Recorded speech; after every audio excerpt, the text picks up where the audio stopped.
Hello, I'm the Media Wiz, because one art form wasn't enough. Let's talk about The Nightmare Before Christmas.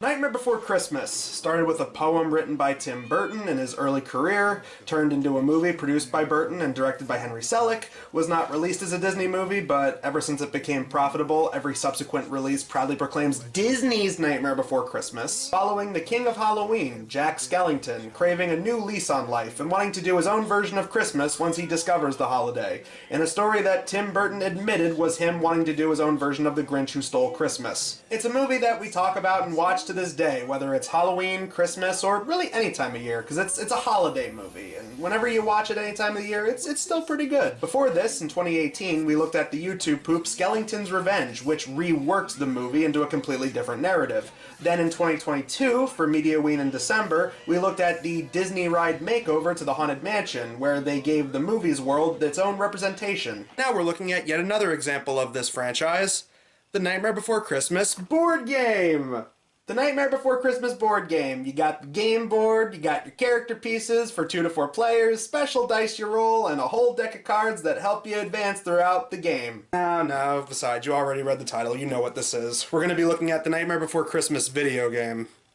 Now, The Nightmare Before Christmas has an interesting history in the world of video gaming. Just a year before this game was put out, the characters appeared in Kingdom Hearts 1 in 2002, then they reappeared in Kingdom Hearts 2 in 2005. Meanwhile, this game, as well as another game for the Game Boy Advance, were released just smack dab in the middle in 2004. The GBA game, subtitled The Pumpkin King, served as a prequel to the movie before Jack met characters like Sally and Oogie Boogie, while this game we're looking at was meant to be a spiritual sequel to the movie. I was doing research for this review, I had to check to see if Tim Burton had any involvement with this game, and allegedly he did. Apparently there's some old TV clip floating around of him watching the gameplay of one of the boss battles.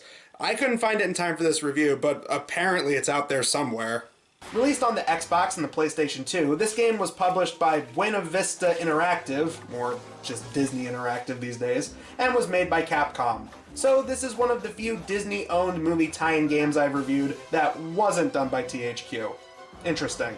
And once the game came out, it was met with mostly mixed reviews. Yeah, 65% and 6.5 out of 10 scores.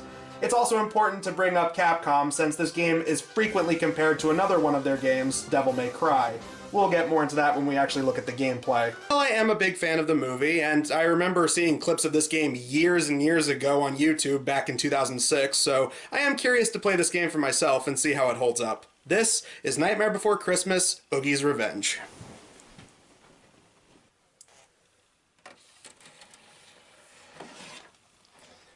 Alright. We begin with an opening narration that's meant to replicate the one from the movie. Now you've probably wondered where holidays come from. If you haven't, I'd say it's time you begun.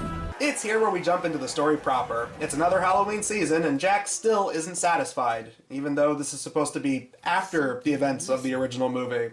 Well, looking for something that can help make Halloween scarier, he goes to Dr. Finkelstein. Here, the doctor gives him an item that you're going to be using throughout the game. A green slime whip thing called the Soul Robber. Armed with the new item, Jack temporarily leaves the town of Halloween to seek out some new frights, and he leaves the doctor in charge of things while he's gone. But then old Lock, Shock, and Barrel decide to use Jack's absence to their advantage. Jump forward to December 23rd, and Sally, who's now imprisoned in the doctor's tower, sends out a paper plane to get Jack's attention. He manages to make it back to Halloween Town and discovers what's happened to the place. I don't believe we've met. I'm Jack. Jack Skellington.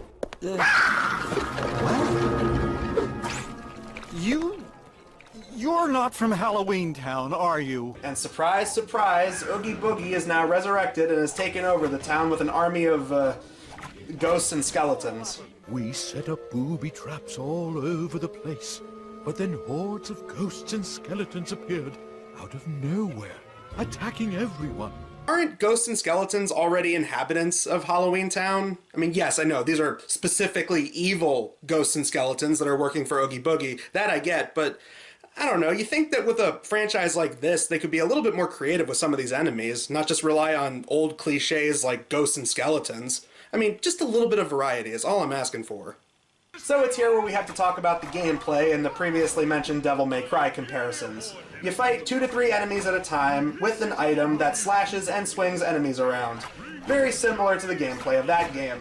I admit I'm not too familiar with that series, but yeah, pretty easy to see Capcom blatantly trying to copy the success with the formula that game created. And maybe they figured it made sense. I mean, really think about it. Both games have main characters that make your typical Hot Topic edgelord fangirl swoon, so maybe they figured they could do it again with this franchise.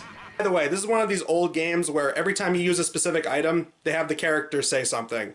And get used to it, because every time you use the Soul Robber, Jack says, Soul Robber. Every single time you use it. Toll robber! Toll robber! Toll robber! Toll robber! Toll robber! Toll robber! Now, while we're on this, I just want to point out, it is pretty cool they were able to get most of the original voice cast to come back and reprise their roles. Oogie! Return the holiday leaders to their worlds! I can assure you, the leader of every holiday is right where he should be.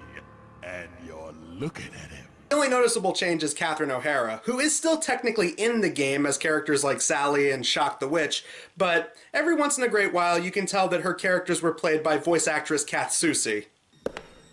Sally!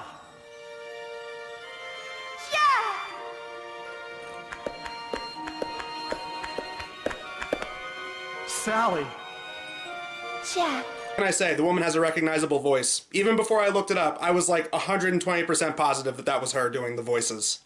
It's especially noticeable when they're doing recreations of songs from the movie. Not only are the singing voices easy to spot, but because they change a lot of the lyrics to fit with the plot of the game, you can tell who the voice actors are and who they specifically brought in to do the singing voices. Soucie isn't the only example of this, though. Even though Danny Elfman did every song as Jack in the movie, there are a few songs where Jack's voice actor, Chris Sarandon, does the singing. This brings me to another thing that is admittedly different than the gameplay in Devil May Cry. There are rhythm segments in this game. 3, 2, 1. Let's dance! You're pretty proud of all your booby traps. But I can say you'll rule this town, Oh yeah, there are musical rhythm segments throughout this thing, but unlike other games I've reviewed that tried this actually plays pretty well. Maybe it's the PlayStation controls that are a lot easier to adapt to when it comes to these segments, or the fact that it's actually done pretty well compared to some other games. Either way, I actually generally liked these segments in the game, and honestly, most of the music in this game I liked too. Sure, some of the recreations of the songs from the movie aren't great. Case in point, what they did to What's This? Oh no! Oh no! Trouble everywhere! Oh no! There's smoke clouds in the air! Oh no! I can't believe my eyes! I have to look them hurry! Jack, they wouldn't dare! Oh no! Yeah, no, sorry. Not a big fan of what they did to What's This in this game.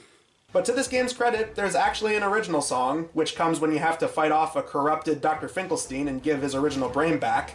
My blades will slice you, my knives will cut deep. And when it's all over, Sally, she will weep.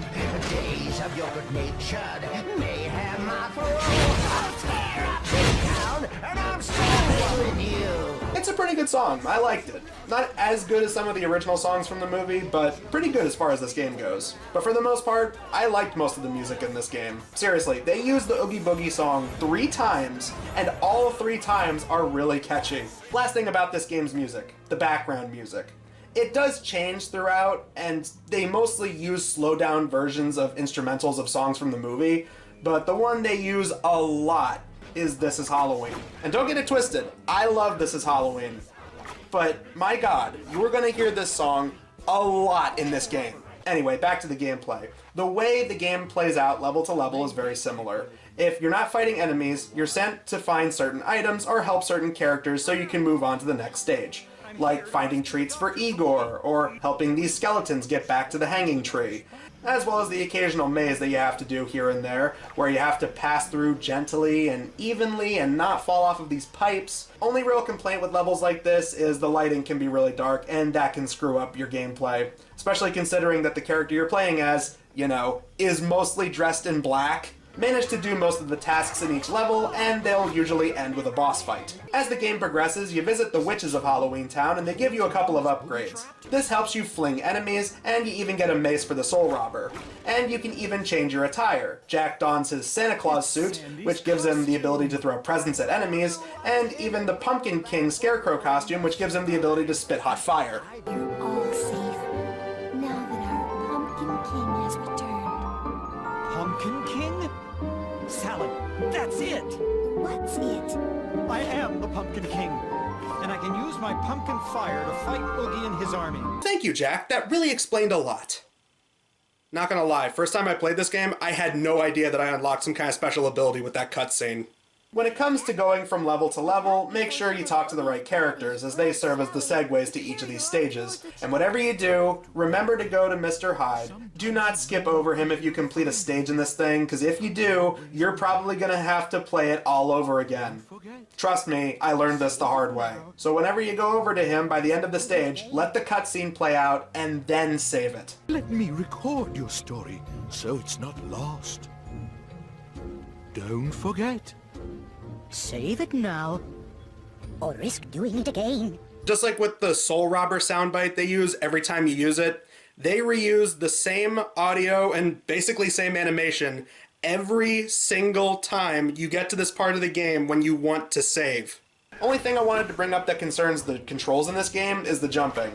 I really like it. Jack's a very thin and nimble character, and they found a good way to adjust to the really smooth way he controls. It feels like you're actually able to do a lot of the moves that he did in the movie's climax when he's dodging Oogie's traps. And believe me, these really come in handy when it comes to the boss battles. You got some of your smaller grade boss battles, like when you face off against Lock, Shock, and Barrel. Then you get to the larger scale boss battles, like, say, fighting off a giant spider, or facing off against Oogie Boogie, and you have to collect a bunch of rhythm notes.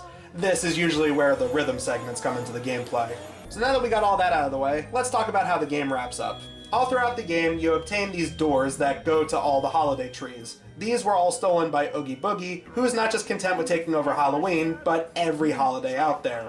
By the end of the game, you end up in Christmas Land, you save Santa Claus, and take out Oogie as he tries to fly off into the sky to take over Christmas. Oogie falls to the ground, inhales every bug and snake in sight, and becomes the big bad final boss fight of the game. It takes some doing, dodging hits, landing hits on him, using the Soul Robber, throwing presents, hitting him with fire, and one more rhythm segment, ending with Jack defeating Oogie for good. The holidays are back in their proper place, and Christmas is saved. I was so scared, Jack. You know, it's strange. Whenever I set out to find something new, my eyes are open to a larger world. You're not leaving again, are you? No. Something tells me the most wonderful discoveries are a little closer to home. That was Nightmare Before Christmas, Oogie's Revenge, and overall, it's alright. It's not a great game. It has some flaws, but overall, I thought it was fairly enjoyable. As a sequel to the original movie, it does tread on familiar ground, but I thought it was an interesting enough follow-up. Oogie being brought back to life, wanting complete and utter control over the 7 holidays, and Jack having to stop him. The story itself is fine, and I like that they did this as a video game and not some rushed-together straight-to-video sequel, because, let's be honest, there really doesn't need to be another Nightmare Before Christmas movie. But as a spiritual successor video game, I think it works perfectly fine. The voice cast shines as their characters once again, even with the few changes that were present. They stand out, but not in a particularly bad way. The music, for the most part, is pretty good.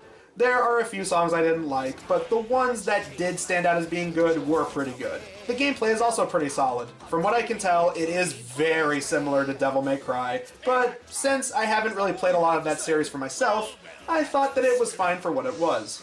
From the minigames, side quests, to taking out all the enemies on screen, to even the rhythm segments. There are certainly a few things they could have done better with this game, like tighter controls, some of the lighting could have been better in certain levels, and maybe a few more combo moves, but overall, I felt the gameplay in this was fine for what it was. Not a perfect game by any means, but for what it is, as a spiritual successor to Nightmare Before Christmas, I liked it enough to say the game is worth looking into. It can't be said enough, but I'd rather take this than some forced legacy sequel any day. At the end of the day, nothing great, but nothing horrible. It's the kind of game that proudly wears a 6.5 out of 10 rating on its sleeve. Well, we got just one more video from MediaWiz this year, but you'll have to wait and see what that's going to be until next time. Until then, I'm the MediaWiz, because one art form wasn't enough.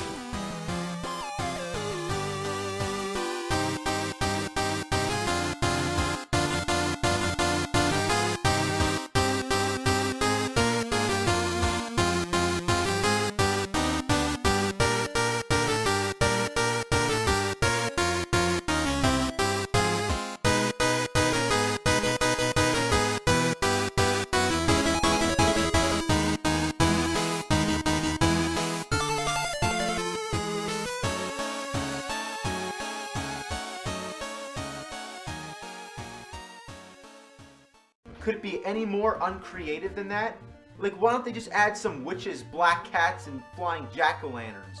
They should have just called the game Boo! Haunted House.